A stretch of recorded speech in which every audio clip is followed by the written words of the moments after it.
మీకు ఇంకా బుర్ర వికసించినట్టుగా అనిపిస్తుంది. నిక్కర్లు వేసుకుని గోళీకాయలు ఆడుకునే పద్ధతుల్లో మీరు మాట్లాడుతున్నారు.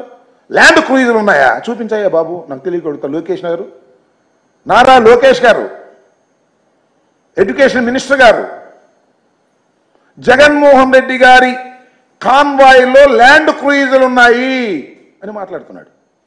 ల్యాండ్ క్రూయిజర్లు ఉన్నాయంట. మా ఎక్కడ కనపడలేదు. నిన్న మొన్న తిరిగాం. ల్యాండ్ క్రూయిజర్ ప్రభుత్వం సప్లై చేసిందా? బుల్లెట్ ప్రూఫ్ కార్లు, కార్లు ఏంది? బుల్లెట్ ప్రూఫ్ కార్లు ఎన్ని ఉన్నాయబ్బా?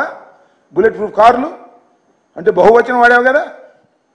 ఒక్క బుల్లెట్ ప్రూఫ్ కారు ఇచ్చారు, అది కూడా లోపభూయిష్టమైనటువంటి కారు.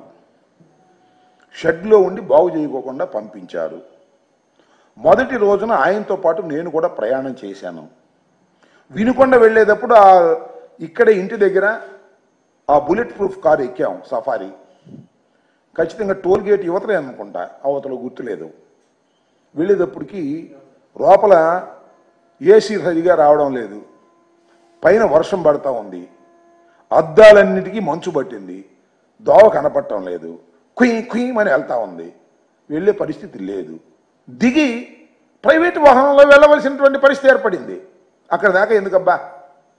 ఇవాళ కోర్టులు ఏమన్నారు?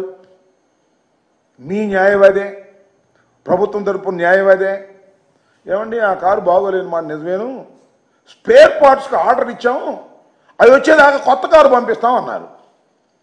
ఏంది నారా లోకేష్ గారు, మీరు మాట్లాడే మాటలు, మీరు చేసే ట్వీట్లు, ఏం మాట్లాడారు మీరు? ఏం అంటున్నారు మీరు? ఇది బుల్లెట్ ప్రూఫ్ కార్లు అంట. ఎందుకండి ఇంత పచ్చి అసత్యాలను ప్రచారం చేసేటటువంటి ప్రయత్నం మీరు చేయటం చాలా దురదృష్టకరమని మనవి చేస్తున్నా. అలాగే ల్యాండ్ క్రూయిజర్లు అన్నారు. 10 మంది సాయుధ గార్డులతో భద్రత. అయ్యా, 10 మంది సాయుధ గార్డులతో భద్రత జగన్మోహన్ రెడ్డి గారు ఎమ్మట ఉండేది ఇద్దరు, 10 మంది కాదు. మీరు కేటాయిస్తే కేటాయించుండవచ్చు, వాళ్ళందరూ గార్డులు చుట్టుపక్కల ఉంటారు, ఇంటి చుట్టూరా. ఆయన వెంట ఎక్కడికన్నా వెళితే 2 మాత్రమే సెక్యూరిటీ ఆఫీసర్స్ ఉంటారు. మీరు ఏర్పాటు చేసినటువంటి విధానం అది. ఈ విషయాన్ని మీరు గమనించాలని మనం. మీకైతే మాత్రం చాలా భద్రత కావాలి, జగన్మోహన్ రెడ్డి గారికి అయితే మాత్రం భద్రత అవసరం లేదు అనేటువంటి పద్ధతుల్లో మీరు వ్యవహరిస్తున్నారు. నేను ఒకటి మనవి చేస్తా. చంద్రబాబు నాయుడు గారు 2003లో అనుకుంటాను, 2003లో చంద్రబాబు నాయుడు గారికి, ఆ తర్వాత చంద్రబాబు నాయుడు గారు 2003 తర్వాత 2004లో ఓటమి పాలయ్యారు. ఓటమి పాలయ్యి పదవీచ్యుతుడయ్యాడు. రాజశేఖర రెడ్డి గారు ముఖ్యమంత్రి అయ్యారు.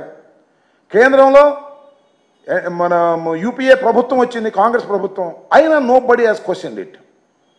దాన్ని మీకు ఇచ్చినటువంటి సెక్యూరిటీని, కేంద్ర ప్రభుత్వం ఇచ్చినటువంటి సెక్యూరిటీని తగ్గించమని కానీ, పెంచమని కానీ, వద్దని కానీ ఎవరు మాట్లాడలేదు. కొనసాగుతానే ఉంది, ఇవాళ కూడా కొనసాగింది, మొన్నటి దాకా కూడా. దాన్ని అడ్డం పెట్టుకుని నువ్వు ఎంత గందరగోళం చేశావు?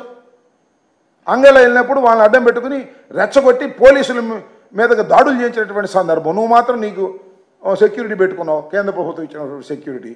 వీళ్ళేమో చివరికి ఒక కానిస్టేబుల్ కన్ను పోయినటువంటి పరిస్థితి కూడా మనం చూసామని మనం చేస్తున్నాం.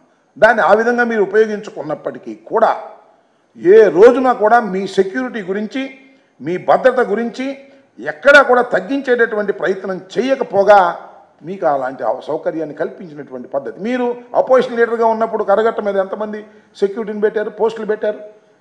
ఇవాళ మీరు వచ్చేసి జగన్మోహన్ రెడ్డి గారికి సెక్యూరిటీ తొలగించేసి ఏదో చెయ్యాలనేటువంటి కుట్ర జరుగుతున్నది అనేటువంటి అనుమానాలు కలిగించేటటువంటి ప్రయత్నం మీరు చేస్తున్నారు కదా, మీరు కానీ, మీ అబ్బాయి కానీ, హోంమంత్రి గారు కానీ.